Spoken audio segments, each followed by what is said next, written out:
ஹிருல்லேகா பீஜம். இந்த ஹிருல்லேகா பீஜம்ன்றது ஹ்ரீம்காரம்.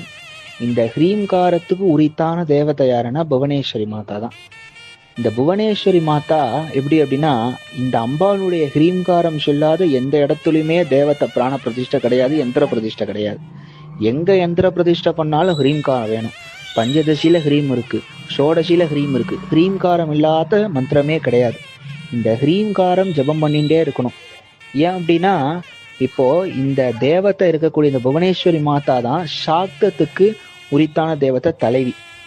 சைவம் எடுத்துட்டேலாம் சிவபெருமான், வைஷ்ணவம் அப்படின்னா மகாவிஷ்ணு. அந்த மாதிரி இந்த சாக்த சக்தி வழிபாட்டுக்கு யாரை கும்பிடணும், யாரு தலைவி அப்படின்னா புவனேஸ்வரி மாதாவை தான் சொல்லியிருக்கு. ஏன் அப்படின்னா, அந்த சக்தி வழிபாடுன்றது எல்லா உயிரினங்களுக்குள்ள இருந்து சக்தியா இயக்கக்கூடிய தேவியை நம்ம பூஜை பண்றோம்.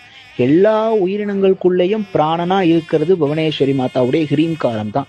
அதனால்தான் பிராண பிரதிஷ்டையில கூட ஆம் ஹ்ரீம் குரோம் அப்படின்னு சொல்லிட்டு ஹ்ரீம்காரத்தை ஜபம் பண்றோம். பிராண பிரதிஷ்டையிலேயே இந்த ஹ்ரீம்காரம் வருது. அவ்வளோ விசேஷமானது இந்த ஹ்ரீம்காரம்.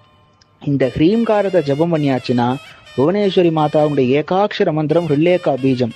இந்த ஹ்ரீம்காரத்தை ஜபம் பண்ணியாச்சுன்னா கோட்டான கோட்டி லக்ஷ்மிகள் வர்ஷிப்பாலாம், தனத்தையும் ஐஸ்வர்யத்தையும். ஏன் அப்படின்னா, புவனேஸ்வரி மாதாவுடைய மந்திரம் எடுத்துக்கோங்க. ஓம் ஸ்ரீம் ஹ்ரீம் ஸ்ரீம் புவனேஸ்வரி நமஹ. ஹ்ரீம்காரத்தை சென்டரா வச்சுட்டு இந்த சைடு ஸ்ரீம், இந்த சைடும் ஸ்ரீம். ஸ்ரீமுக்கான உரித்தான தேவதை மகாலட்சுமி. இந்த ஹ்ரீமை ஜபம் பண்ணிட்டா ஸ்ரீம்காரத்துக்கு உண்டான மகாலட்சுமி அனுகிரகத்தை பண்ணிடலாம். அப்பேற்பட்ட மந்திரம். அதனால இந்த ஹ்ரீம் ஹ்ரீம் ஹ்ரீம் ஹ்ரீம் ஹ்ரீம் ஹ்ரீம்னு ஜபம் பண்ணிட்டே இருங்கோ. தனம் கிடைக்கும், ஞானம் கிடைக்கும், பதவி உயர்வு கிடைக்கும். எல்லாமே இந்த ஹ்ரீம்காரத்துல கிடைச்சிருதான்.